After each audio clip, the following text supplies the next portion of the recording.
कबूतरखान्यांवरील बंदी कोर्टाकडून तुर्तास कायम, 4 आठवड्यांनंतर पुढची सुनावणी होणार।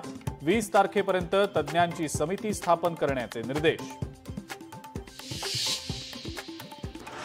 कबूतरखान्याबाबत मुख्यमंत्री फडणवीसांचंही वक्तव्य, लोकांच्या आरोग्यासोबतच आस्थाही महत्त्वाची, विषय वादाचा नाही तर समाजाचा, मुख्यमंत्र्यांचं वक्तव्य।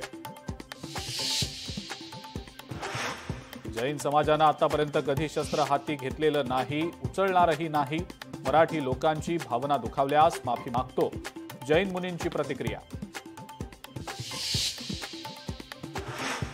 1988 पासूनच स्वातंत्र्यदिनी मांस विक्री बंदीचा निर्णय, ठाकरेंच्या काळातही मांस विक्री बंदच होती, मांस विक्री बंदीवर मुख्यमंत्री फडणवीसांची प्रतिक्रिया।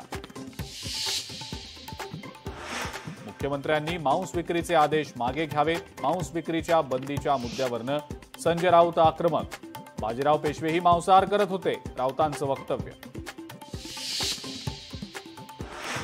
धनंजय मुंडेंनी सरकारी बंगला न सोडण्याचं दिलं कारण, मुंबईतलं घर राहण्यायोग्य नाही, भाड्यानं घर मिळणंही सध्या कठीण, सदनिकेचं काम पूर्ण होताच शासकीय निवासस्थान रिक्त करणार, मुंडेंचं स्पष्टीकरण।